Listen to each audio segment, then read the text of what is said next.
आर्या को होश आया तो उसकी आंखों पर अभी भी भार पड़ रहा था। उसका सिर भी बहुत भारी था। फिर उसे याद आया कि एकांत ने क्या किया था। उसने बड़ी मुश्किल से आंखें खोली तो उसने एक खाली अपार्टमेंट के बड़े से खाली हॉल के बीच खुद को पाया। वो कुर्सी पर बैठी हुई थी। उसके ठीक सामने एक कांच की मेज थी और सामने एक बड़ा सा काला सोफा।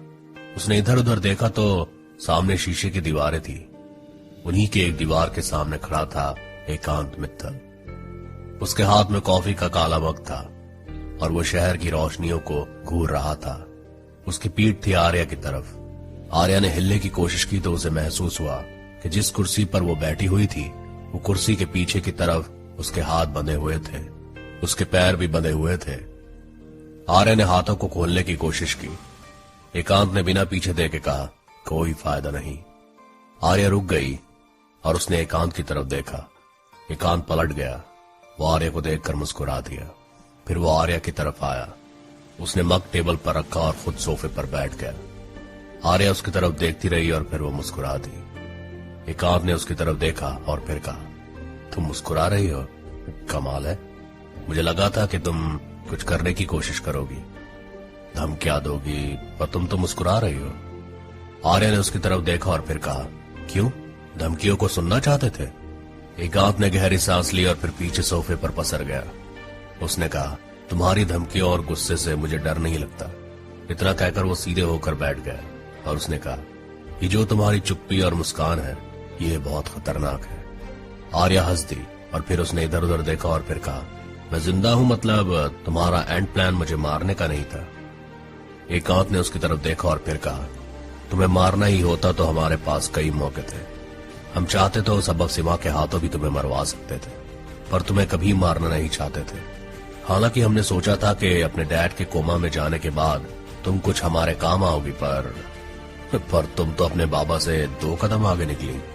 कभी कभी तो मुझे इतना स्ट्रगल करना पड़ा तुम्हें जिंदा रखने के लिए कि आर्य ने उसकी आंखों में सीधा देखकर कहा, क्यों बचा रहे थे? एकांत ने मुस्कुरा कर कहा, वही रीजन था जो अधिराज के पास तुम्हें बचाने का था। तुम मेरी इकलौती दोस्त थी आर्या, मेरी पहली और आखिरी। मैं किसी भी कीमत पर अपनी सबसे अच्छी दोस्त को खोना नहीं चाहता था। पहले तो मुझे लगा था कि अधिराज डबल गेम खेल रहा है तुम्हारे साथ, पर नहीं, वो तुम्हें हमसे बचाने के लिए हमारे साथ ही डबल गेम खेल रहा था। आर्या चुप कर गई। उसने कुछ नहीं कहा। एकांत ने कहा, हम अपना मेन प्लान अभी एग्जीक्यूट नहीं करने वाले थे, पर आर्या ने उसे टोकते हुए कहा, पर मेरी वजह से करना पड़ा, क्योंकि तुमने सोचा नहीं था कि मुझे पता होगा कि अटैकर तुम हो। एकांत ने कुछ पल उसे देखा और फिर कहा, यार तुम कैसे इतनी समझदार हो? अब कैसे नहीं किसी को तुम पर प्यार आएगा, बोलो। आर्या ने इधर उधर देखा और फिर कहा, बाकी के लोग कहाँ हैं तुम्हारे? एकांत ने फिर से कॉफी का मग उठा लिया और फिर चुपचाप कॉफी पीने लगा। आर्या उसे देखती रही और फिर वो भी चुप हो गई। उसे पता था कि एकांत जवाब नहीं देगा। एकांत ने कॉफी खत्म की। फिर उसने टाइम देखा तो उन्हें उस जगह पहुंचे 2 घंटे हो चुके थे। उसने आर्या की तरफ देखा। आर्या उसी की तरफ देख रही थी। एकांत ने कहा, कुछ खाओगी? हालांकि खाना मेरे हाथ से पड़ेगा। सॉरी, पर तुम्हारे हाथ खोलने का रिस्क नहीं ले सकता मैं। आर्या ने कहा, इसकी जरूरत नहीं पड़ेगी। इतना कहकर आर्या ने अपने हाथ आगे किए और रस्सी एकांत की तरफ फेंक दी। फिर उसने आराम से अपने पैरों की रस्सी खोली और वो उठ खड़ी हुई। एकांत ने उसकी तरफ देखा और फिर वो हंस पड़ा। आर्या ने उसकी तरफ देखा और फिर एक जोर की अंगड़ाई ली। एकांत ने कहा, तुम्हें सच में लगता है कि तुम यहां से भाग सकती हो? आर्या मुस्कुरा दी और उसने कहा, भागने की बात भी किसने की है? इतना कहकर वो आगे बढ़ी। उसने एकांत को क्रॉस किया और आराम से सोफे पर बैठ गई। फिर उसने एकांत की तरफ देखा और कहा, किस लिए, क्यों कर रहे हो सब? जिस एकांत को मैं जानती हूं वो किसी को भी दर्द नहीं दे सकता, चोट नहीं पहुंचा सकता, फिर क्यों? एकांत ने बिना किसी लाग लपेटे के कहा, अपनी मां के लिए। आर्य ने उसकी तरफ चौंक कर देखा। फिर उसने कहा, तुम्हारी मॉम? तब उनकी डेथ हुई थी जब हम मिडिल स्कूल में थे ना? एकांत सामने की कुर्सी पर बैठ गया। फिर उसने कहा, नहीं, उनकी मौत तभी हो गई थी जब मैं पैदा हुआ था। आर्य ने हैरानी से उसकी तरफ देखा और फिर कहा, मैं मित्तल का बेटा नहीं हूं आर्या, उसने मुझे गोद लिया था, या फिर यूं कह लूं कि उसे मुझे गोद लेना पड़ा था। एकांत ने इतना कहकर आर्य की तरफ देखा और फिर कहा, मैं उस इंसान का बेटा हूं जो इस सब के पीछे है, जो ये सब इतने सालों से कंट्रोल कर रहा है। आर्य ने चौंक कर उसकी तरफ देखा और फिर कहा, तुम बॉस नहीं? ये नहीं हो सकता। एकांत ने गहरी सांस ली और फिर कहा, मुझे भी तब पता चला था जब मेरी मुंह बोली मां की मौत हुई थी। मुझे हमेशा लगता था जैसे कि वो मुझसे डरती है, पर उनकी मौत के बाद मुझे पूरा यकीन हो गया था कि वो मुझसे बस डरती थी। आर्या सोच में डूब गई। एकांत ने कहा, और हां, तुम्हारी आय की मौत की भी यही वजह है। वो मेरे बारे में जान गई थी और इसकी वजह से कमिश्नर की गलती थी। तुम्हारी आई ने एक बात जानी और फिर वो सारी बातों के पीछे पड़ गई, इसीलिए उन्हें रास्ते से हटाना पड़ा। इतना कहकर एकांत ने आर्य की तरफ देखा। आर्य की आंखों में कोई भाव नहीं था। आर्य ने एक गहरी सांस ली और फिर कहा, तो मेरी आय की मौत की वजह तुम थे? एकांत ने कहा, नायक की मौत और तुम्हारे बाबा को कोमा में जाना वो भी मेरी वजह से था। आर्या उठ खड़ी हुई। उसने एकांत की तरफ देखा। एकांत मुस्कुरा दिया। तभी दरवाजा खुला और सरकार अंदर आया। उसके पीछे वजीर और कमिश्नर थे। कमिश्नर ने आर्य की तरफ देखा और वो तेजी से आर्य की तरफ बढ़ा। सरकार ने उसकी तरफ देखा और फिर कहा, कमिश्नर नहीं। कमिश्नर उसके कहते कहते ही आर्य के पास आ गया। आर्य ने उसकी तरफ देखा।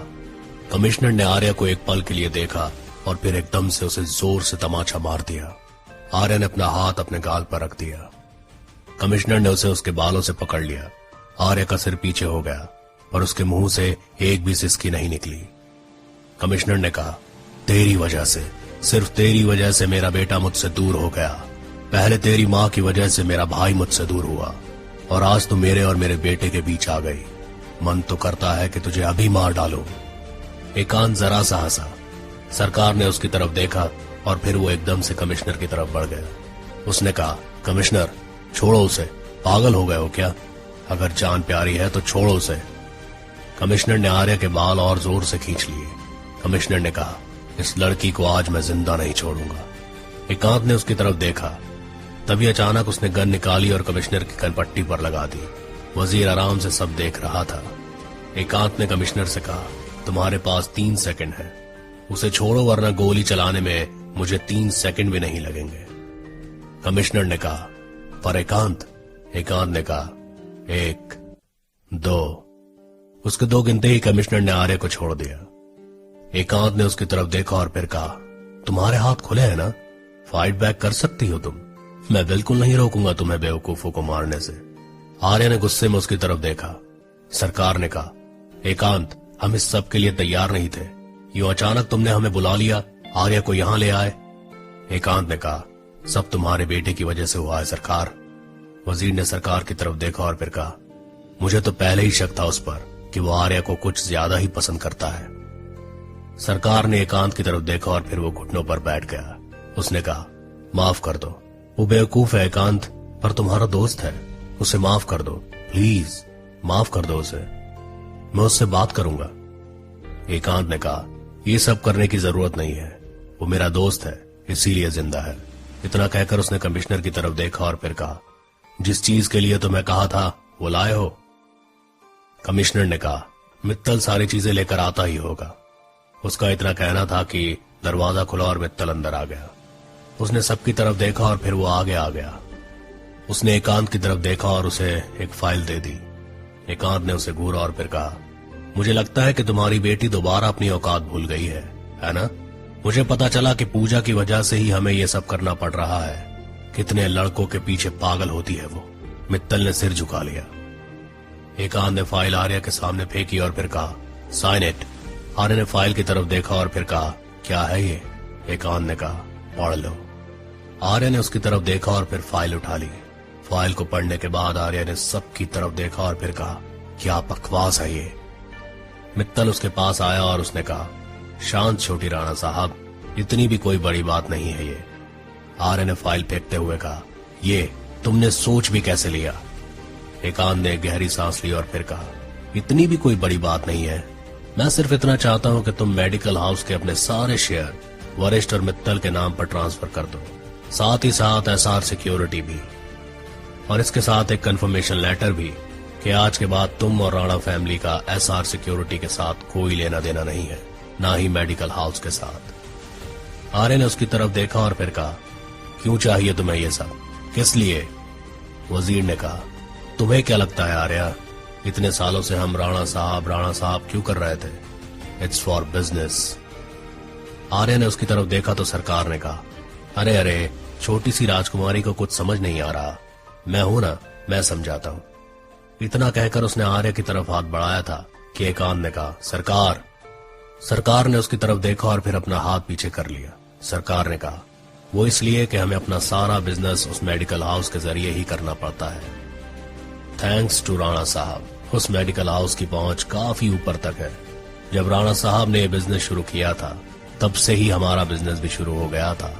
राणा साहब के पीठ पीछे हमने काफी सारे डॉक्टर को खरीद लिया, ड्रग्स ट्रांसपोर्ट, अल्कोहल ट्रांसपोर्ट, यहाँ तक कि ऑर्गन ट्रांसपोर्ट, सब राणा मेडिकल हाउस से होने लगा। और जानती हो ट्रांसपोर्ट करने में सबसे ज्यादा मदद कौन करता था? आर्य ने उसकी तरफ देखा तो एकांत ने कहा, सही सोच रही हो, एसआर सिक्योरिटी। उसकी ट्रांसपोर्ट सर्विस बिना किसी चेकिंग के कहीं भी जा सकती है। हमने बहुत कोशिश की कि तुम्हारे परिवार तक ये बात ना पहुंचे, पर पहले तुम्हारी आई और फिर राणा साहब और अब तुम। आर्या, पहले तो हमने सोचा था कि हल्के से तुमसे सब लेंगे, पर तुमने कोई मौका ही नहीं छोड़ा। आर्या ने एक गहरी सांस ली और फिर कहा, तुम लोग इंसान नहीं हो। कमिश्नर ने कहा, हमें इंसान होने का सर्टिफिकेट तुमसे लेने का कोई शौक नहीं है, साइन करो चुपचाप। आर्या ने उसकी तरफ देखा तो एकांत ने कहा, चिंता मत करो कि साइन करने के बाद तुम्हारा क्या होगा। इतना कहकर उसने मित्तल की तरफ देखा। मित्तल ने तुरंत एक लिफाफा एकांत के हाथ में दे दिया। एकांत ने लिफाफा लिया और फिर कहा, साइन करते ही तुम्हें और राणा साहब को वजीर के साथ दुबई भेज दिया जाएगा। और हाँ, तुम वैसी ही लग्जरी लाइफ जियोगी जैसी तुम जीती आ रही हो, यहाँ के लोगों के लिए तुम। इतना कहकर एकांत ने अपनी गर्दन पर हाथ फिराया। आर्या ने कहा, तो इतने सालों से तुम ये सब काम चुपके से करते रहे ताकि अगर कोई प्रॉब्लम भी आती है तो राणा फैमिली पर ब्लेम आए, तुम लोगों पर नहीं। एकांत ने हाँ में सिर हिला दिया। वजीर ने कहा, चलो बस करो, बहुत हो गई बातें, अब एक्शन का वक्त है। आर्य ने सबकी तरफ देखा और फिर कहा, और अगर मैं साइन न करूं तो मार डालोगे मुझे? एकांत मुस्कुरा दिया। उसने कहा, मुझे पता है तुम्हें अपनी जान की परवाह नहीं है, पर जिसकी है वो चीज हमारे पास है। इतना कहकर उसने आवाज लगाई, वरिष्ठ। वरिष्ठ बाहर आ गया। उसने अनिकेत को कॉलर से पकड़ा हुआ था। अनिकेत खून से लथपथ हो चुका था। अनिकेत के मुंह से भी खून निकल रहा था। वरिष्ठ ने उसे लाकर पटक दिया। अनिकेत घुटनों के बल गिर पड़ा। आर्य ने एकदम से कहा, दादा। इतना कहकर वो अनिकेत की तरफ बढ़ी। एकांत ने उसका हाथ पकड़ लिया। एकांत ने कहा, पहले साइन। आर्य ने उसे घूर कर देखा और फिर कहा, एकांत लीव मी। एकांत ने एक गहरी सांस ली और फिर उसकी बाजू उसने छोड़ दी। एकांत ने गहरी सांस ली और फिर उसकी बाजू उसने छोड़ दी। फिर वो दूसरी तरफ देखने लगा। आर्या अनिकेत के पास पहुंची और उसने अनिकेत का चेहरा अपने हाथों में ले लिया। उसने हल्के से कहा, दादा। अनिकेत ने उसकी तरफ देखा और फिर कहा, I am sorry Arya. Arya की आंखों से आंसू निकल आए। उसने अनिकेत को गले से लगा लिया। फिर उसने वरिष्ठ की तरफ देखा। वो एकदम से खड़ी हो गई। वो वरिष्ठ के पास गई और उसने वरिष्ठ को एक जोरदार तमाचा मार दिया। वरिष्ठ ने उसकी तरफ देखा और फिर एकदम से पीछे हटकर गन निकालकर आर्या पर तान दी। एकांत ने एकदम से कहा, वरिष्ठ। वरिष्ठ की गन की नोक पर आर्या थी। आर्या की आंखें लाल हो चुकी थी। एकांत ने कहा, वरिष्ठ गन नीचे करो। वरिष्ठ ने कहा, हम इसके बिना भी मेडिकल हाउस और एसआर सिक्योरिटी को पा सकते हैं। एकांत ने कहा, अगर ऐसा होता तो हम कब का कर चुके होते। मेरी बात सुनो और गन नीचे करो, अभी और इसी वक्त। तभी आर्या ने गन की नोक पकड़ी और अपने माथे पर लगा ली। आर्या ने कहा, चलाओ गोली, मुझे भी देखना है कि तुम कहां तक गिर सकते हो। सरकार ने कहा, इन दोनों भाई बहन के चक्कर में हम सब मरेंगे। एकांत ने चीख कर कहा, वरिष्ठ पुट डाउन योर गन। वरिष्ठ ने गन नीचे नहीं की। आर्या ने भी आंखें नहीं झपकाई। एकांत एक कदम आगे बढ़ा ही था कि वो रुक गया। मित्तल और कमिश्नर ने एक साथ कहा, बॉस। वजीर भी खड़ा हो गया। सरकार भी चौंक कर उस तरफ देखने लगा। वरिष्ठ के पीछे एक साया खड़ा था। उसे देखकर आर्या ने गन की नोक छोड़ दी। वरिष्ठ ने भी पीछे मुड़कर देखा। वो साया अंधेरे से चलता हुआ बाहर आया। उसे देखकर सब चौंक उठे।